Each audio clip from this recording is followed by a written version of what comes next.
Lesson 23. The Voice for Love. Beloved and holy friends, we come forth to abide with you in this lesson, not from a place apart from where you are, but from the place in which the sonship is joined as one. Where can that be but in the mind of God? Who is God but love?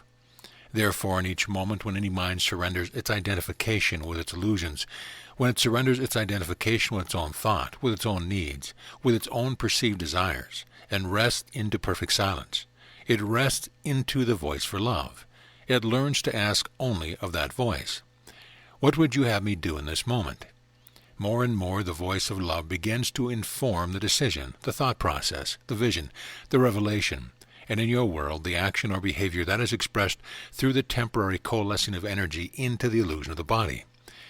Beloved friends, we come forth from that place which is the voice for love. And if any mind can indeed rest in that place, it can only be because the place is necessarily within it. It is the depth of the soul. That depth is not an individual. It is universal, it is eternal, and it is forever present. It knows no boundaries, it knows no time.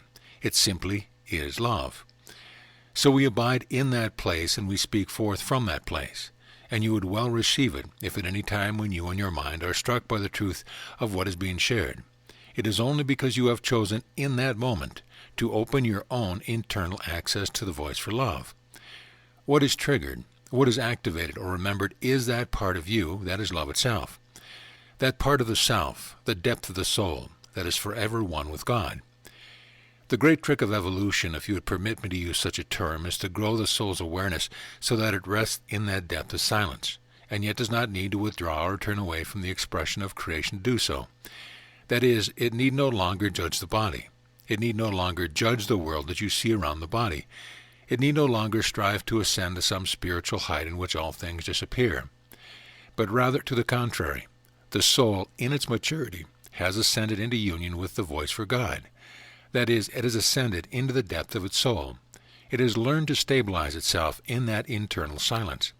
It has, through time, experienced that process of transformation in which even the conscious mind is no longer thinking for itself, but is informed from the depth of the true self, the depth of the soul, the voice for love, God herself, Christ itself. The decision to become one with the mind of God. Beloved friends, the way of transformation, then, involves a deliberate decision to allow the translation of perception so that it becomes of one mind, of one accord with the mind of God. It is informed from the depth of the silence and love that sees the body, that sees the world, and sees each moment only as that which holds the value which the Holy Spirit has placed upon it. What is the Holy Spirit but that part of your own right-mindedness that knows that only love is real? When any mind truly rests in that silence, it knows that it can no longer draw a conclusion about what love would do, what love would express through it, or how love would use that particular tools or gifts of any seemingly individual self in order to trigger, to nudge, to uplift, to shock any other aspect of the sonship into desiring its own awakening. Now, if you pay close attention to what was just said, the implication is perfectly clear. Reality is one and unshakable, and only love is real. Yet the dream should never be denied, for denial creates separation. Only embracing can allow healing, the healing that love brings. As you well know, there are indeed many minds that are still afflicted, still harboring a decision to believe that the dream of separation is real. When any mind within the sonship chooses to awaken and heal its own illusion, love begins to inform that mind more and more and more, so that its expressions serve the voice for love. The voice for love has only one purpose, to be extended into the dream, into the illusion, to nudge the aspects of the sonship yet sleeping, so that the entirety of the sonship can be returned or reawakened to the reality of itself as the creative conduit through which God extends herself. When any mind truly awakens, it no longer sees specialness in the world at all. Each moment is merely surrendered into what I once called the will of my Father. What is that will? The impetus of love. How can love operate so that it brings awakening to the minds involved? That is indeed a purely creative process, and is the only true value time can have. The awakened mind has no idea one day to the next what love will ask it to do, and how love is to be expressed through it. The awakened mind knows that it is not the maker or the doer, and merely asks in every moment, "What would you have me do?" The more that practice is developed, the more that the mind is refined and purified. It becomes almost a spontaneous or second nature kind of thing, in which the mind is so closely aligned with the will of God that the subtle nudges, flowing forth from the depth of the soul, from the depth of love itself, stirs through the conscious mind and meets no obstruction born of fear. For where fear has been devalued, love springs forth. Each and every one of you that has chosen to read these lessons has already made the decision to become that one, ever more deeply and ever more deeply. Make no mistake about it. The decision has already been made, and therefore the end is perfectly certain. When that mind that has made the decision to allow its transformation embraces the simplicity of its lived experience, it looks as though it is very ordinary. While the body lasts, you do the things that all bodies and minds do in your dimension and world. You perhaps find the body shivering against the winter cold or sweating in the summer sun. Yet in the midst of the context of the experience of your life, what is informing the mind is not the egoic desire of, how can I get more? How can I avoid a certain experience or feeling? How can I make myself comfortable? How can I get others' approval? How can I be acknowledged as a great master? None of that runs the awakened mind. Each context is surrendered within the mind itself over into the will of love, and that mind, through the personality, through the body's structures while the body lasts, becomes a conduit that serves the voice for love. That one may not be understood, that one may not be approved of, and that one may not be acknowledged by the world. Yet rest assured, those who seek to be approved and have knowledge of the world have their reward. And what reward is that to be acknowledged by the insane, dwelling in illusion? Can an illusion truly acknowledge the worthiness of the Son of God? Once again, each and every one of you is an inevitable journey now. You too shall have your reward. For there are those of us who know you and love you, and your acknowledgement comes not even from us, though perhaps through us, but it comes from the one that has birthed you to extend the good, the holy, and the beautiful. The release of all illusion. The way of transformation, then, is not the gaining of power. It is the release of all illusion. It is the willingness to release the grip that you have had upon the shadows that your mind has made up as a substitute for the truth of your only reality. The process of the way of transformation is that process in which you begin to use the mind quite deliberately in a different way. To some of you who have studied my Course in Miracles, that too is an expression or a form of the way of transformation, since all transformation inevitably requires correction of how the mind is used, so that what the mind sees is different than the ego's world. When the mind is corrected, the use of the body that most serves love also naturally follows. The use of what you have created in error, which is the body, the personality structures, the emotional matrix, and the belief, all of that makes up what you call yourself. All of these things are given over to be used differently. Therefore, the deeper you come to understand, to know, and to feel the depth of the self that you have constructed in your attempt to conform to an insane world, the greater the space there is for you to be informed by love. Not that the body disappears, not that the personality structure disappear, but rather they become transparent. The value you have given them has been withdrawn, and they are given over to be used in a different way. To use a simple example, a painter begins to paint devotional paintings out of her love and acceptance of grace. Or a speaker is brought into alignment with love, and that love creates a context in which what is spoken differently, with a different purpose and a different intent, and therefore to a much different audience. Or one who works with the hands in the field begins to work for a different purpose, begins to be informed in ways to use the skill and gifts that one has developed, perhaps to feed the hungry, the needy. The forms of expression change to be more conformed, with which voice is running the show. When the ego was running the show, or thought that it was, the personality, the emotions in the body, were used to serve the very survival of the ego. When the ego has been displaced and the voice of love has been returned to the place of authority, careers can change, for the very meaning and purpose of existence has changed. In the initial stages, as this process is occurring, this can elicit fear, a sense of disorientation, or a sense of self-doubt. All of these things must be embraced with faith, which is indeed the substance of things unseen. Love is not quite settled and perfect yet, and the mind is still gripping somewhat the things and the ways of the world. And yet, a deeper voice is compelling the self to release old values, to release old careers, old relationships, old clothing, and old furniture. Everything begins to change, and it feels as though loss is being experienced. Yet what is loss in a world is gain in the kingdom. For what can be gained but the reawakening to the simplicity of the truth? I am God's. I belong not to the world. I and my Father are one. Since I still find myself in this world, how can I dedicate this body and its attendant personality and emotion to the voice for God?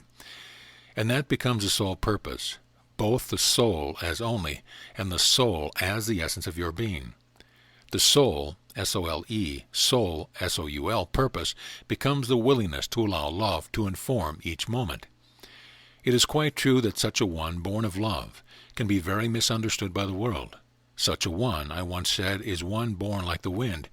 You do not know where they have been, you do not know where they are going, and neither do they. But they are present where they are, constantly dedicated to being merely a servant of, or a conduit of, the voice of love, recognizing that time and the world no longer hold any function, value, or purpose, save that which the Holy Spirit would give it. And the only value the Holy Spirit gives the world is to see it as a context through which the sonship can be healed and awakened.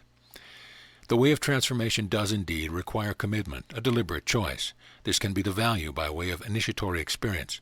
And not too far in a distant future, we will be helping to inform Shanti Christo so that initiatory experiences are offered and provided. The value of this is it makes conscious and public what the soul is desiring, and calls the conscious mind to step into a deeper self-discipline, a deeper self-commitment, a deeper self-maturity. Beloved friends, this is not something ever to enter into a lazy way. We would highly suggest then, as you go through the mind, ask yourself, are there any of these lessons that I read with only half my focus, with part of my attention on trying to get dinner ready, or getting my taxes paid, or getting to the office? If there is any such lesson that you have not brought the wholeness of your being to, in a state of openness and surrender, go back and read it again. You will discover that there is much that has been missed. Each exercise has been carefully chosen. Each exercise offers you an immediate way to begin to transform certain aspects of your own mind. Therefore, each moment should be treasured. Please hear this. As the mind, the conscious mind, begins to become more informed by the voice for love, vigilance, and discipline, become even more necessary, simply because you are dealing with more power, more true power. The purpose of your very being takes on a far different flavor. You begin to realize that wherever you are, there is a precious moment that offers an opportunity for healing, for love, for awakening. And it is not to be missed.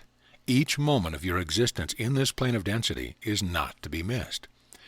Once when I was reaching out to this beloved brother at 3 o'clock in the morning, he proclaimed to me, "Could you please come a little later in the morning? I would like to get some sleep." My answer to him is what I will give you now. Have you not been sleeping long enough? Will you use time constructively to realize that where you are is not in the world at all, but in a context made new by your desire to awaken, which invited the Holy Spirit to take over the show, so to speak? Wherever you find yourself is not an ordinary moment any longer, though you seem to walk in the world, though you seem to deal with the things of the world, which you must do as long as the body lasts. You no longer belong to the world. Another voice has touched you, though your neighbors and friends, perhaps even your children, your spouse, or your parents cannot possibly yet see who walks among them.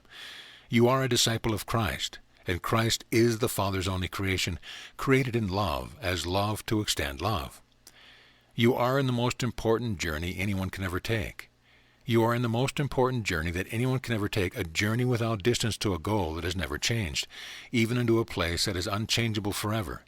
You have undertaken the journey from illusion to reality, from fear to love, from false power through manipulation, through image, through conforming to the world, to true power, resting in the mind of Christ, being a conduit for that which awakens the sonship. Every function is equal to those that have chosen such discipleship. Understand, then, that wherever you are right now, as you read these words, wherever you are right now, you are in perfect place at a perfect moment. Therefore, indeed, bless the moment as you find it, for it serves two purposes. One, it is that perfect context for your awakening from illusion, and at the very same moment, it is offering you the opportunity to cultivate your skill at being a conduit for the voice of love. These two sides of one coin exist fully in the presence of each of your ordinary moments. Rest assured, as you come to trust the voice of love, as one born of the Spirit, as one who lives as the wind, if it is time for you to release certain forms, career, relationship, clothing, furniture, what have you, you will know it in an instant. You simply know. For revelation is knowledge. Knowledge is immediate. It is not translated through a whole lot of thinking in the mind. That is why we choose to say that it is through the heart that one knows the immediate will of love. As you practice letting go of that which you once valued, you will discover that it gets easier and easier. With each experience of letting go, you find yourself carried in ways that you could never comprehend or create yourself into new formats, new contexts, in which your own wisdom awakens even deeper. The opportunity to be one of service expands and grows, as though you stepped from a small room in a house into a large ballroom and realized, this is much better than where I was before. It is not that you have failed when something ends, for in truth you cannot fail. In truth, there are no endings, except an illusion. In the lessons that follow, we will speak much about the importance and distinction of content and form. We will look at these two sides of the coin and help you illuminate your mind and understanding that it is content that always matters, and the form is secondary. Form is what is birthed in time, and what is birthed in time ends in time. Even the body had a beginning and will therefore have an end. Yet when it is given over to the voice for love, its purpose becomes timeless, endless, for it begins to express only content. Make a decision to view time differently. In this lesson, the theme that we wish to bring unto you is this: make a decision right now to view time differently. Put on the eyes of the Holy Spirit right where you are, right now. Do not just read what is said, but actually decide to do it. Look around the place you find yourself in. Look at the body. If you are with others at this time, notice them. Notice all things. You are not in the world at all. You are a disciple of Christ. You have chosen by grace to awaken from illusion and to cultivate yourself with support and help into being ever more a mature soul that radiates the light and love of Christ even while in time. Time, then, must be seized and seen to be of a great value, and that each and every moment is not a mistake. There is nothing idle about it, for you are the one who is free to use that moment to be informed by the voice for love, to learn ever more deeply to surrender the value of fear, safety, personal survival, and all the rest, and to dissolve, through faith, into the voice for love. From this moment, decide to see time differently, to seize the opportunity to train the mind to be vigilant and aware. There is much occurring that may yet seem unseen to you, too subtle to grasp. You call it being unaware. The journey from unawareness to awareness begins with a decision to walk through each moment of the day knowing the truth of who you are, and to embrace the purpose and reason for your being, and then to ask the Holy Spirit to make all things known and clear in alignment with the voice for love. The body becomes something that you no longer possess. The thoughts that you hold become meaningless. The context of every moment is given over to something new. The decision to see time differently leads you into the cultivation of a way of being that is different and new. Eventually, it will move from a mere intellectual idea into something known in the depth of the soul and expressed through every pore of the skin, while the body lasts. I am the Christ. There is only that one, and I am dissolved in and as that one. Call me not great, for only God is worthy of awe. That which I do not of myself, but the Father does these things through me. I am one who merely loves so deeply that I am willing to surrender all things that I once knew to be myself. That my true self, who is Christ, informs my every decision, my every gesture, my every extension of the good, the holy, and the beautiful. There is a certain phraseology in your world that says, this is some heavy stuff. It is very heavy to the ego, since it squashes it like a gnat under a weight. If the light of the sun and the sun itself were to come and rest upon your planet, what would happen to your planet? It is much like that when the light of Christ comes to descend again, to touch the mind and the emotions in the body where once the ego held sway. The ego dissolves into light itself. It becomes remade. While the body, mind last, it becomes a mere servant. The mind itself laughs at itself a great deal, for it sees the great joke that it has played on itself. It attempted to be other than what God created it to be. It experienced a multitude of dramas and illusions and storylines, careers, relationship, disease, and all the rest in the grand attempt to be other than what reality is. So the mind that is awakening laughs at itself a lot. It laughs as the echo of the old patterns show up. It tells the truth about them. It need no longer deny them, for they hold no value, and the old patterns are not seen as a cave in which to hide. The personality becomes transparent. In its innocence, it becomes perfectly vulnerable, and in its perfect vulnerability, it finds its transcendent safety. Beloved friends, many of you began this journey out of curiosity. Yet I say unto you that it was only the conscious mind's attempt to maintain control of the journey itself. No one comes to this pathway who has not made the decision from the depth of the soul. I am tired of suffering. I am tired of aloneness. I desire to dissolve into Christ's mind and to discover the truth of who I am. Everyone reading these words has made that decision. You are already well on your way if you think you can turn around and go back to the platform and cash in your ticket. Forget it. The train has already left the station. The conductor is God himself, and those that enter herein cannot leave. The ego will try to convince you that you should because it is fighting for its life. But there is another who fights for your true life, the Comforter given unto everyone in the moment the dream began. Well do I know what must emerge once the decision has been made. Each and every one of you will then perceive that your journey is unique and wholly yours. But this is only because you still perceive yourself as a separate being. Why? Because the eyes of the body show you that you are. Because you have lived with a certain husband or wife and you know that everyone else on the planet did not, you will believe that the portion of your journey was uniquely yours, with unique energies that probably no one else could understand. Yet that was only the matrix, or the form which was expressing a content of energy. That content of energy, whether it be fear, jealousy, anger, whatever it is known by everyone. This is what we mean when we say that there are no private thoughts, no private experiences. The body, of course, has its unique experience. Only one body can be in a point of space at any given time. If you are making love in the middle of the night and you look around, you would swear nobody else is present. Rest assured, you live in a glass house. All things are perfectly visible to the entirety of creation. It is the energies that you are experiencing that everyone knows. The trick of healing and awakening is to come to see the neutrality of all energy, so that you can choose to inform it with the value that the Holy Spirit would give it. Then time becomes sacred. It becomes eternal. It becomes a tool for love. Even the body becomes a tool that love uses to bring about healing. What other purpose could a body hope to have? So indeed, please do the exercise on making sure that there has not been a lesson that you have read with half a mind. Go back, if you wish, practice your 5 minutes as Christ, and then begin the review of the lessons that your soul might absorb it. And when there are exercises to do, please do them, even if it just takes a minute. You cannot begin to see how the pebble dropped into the pond can have such a vast and deep effect. If you would still choose to look upon me as one who did great things, rest assured. The effects that you came to know about because certain stories were told about me and then finally written down, and some of those have been outlandish. Those things came about because I too had teachers that showed me how to drop new pebbles into the pond of my mind. Their commitment and intent was the same as yours, which is to guide you into the fullness of your discipleship, until the transformation has been thoroughly completed on earth, that is, in the body-mind, as it already is in heaven. For the correction has already occurred. It happened the moment you had the thought of separation, long before space and time were birthed. But you discover that the correction has indeed been fulfilled as you allow your creation and time, the body-mind, to be transformed, so that the conscious mind becomes perfectly aligned with what the depth of the self already knows. And then and only then can the mind truly release the illusion of the third dimensional plane, the physical dimension, for it is simply seen as a useless limitation. So then, do this one thing, in each of your next 7 days, as often as you remember to do so, and you will only remember what you choose to value. Decide to see time differently, and to acknowledge that you are a disciple of the mind of Christ.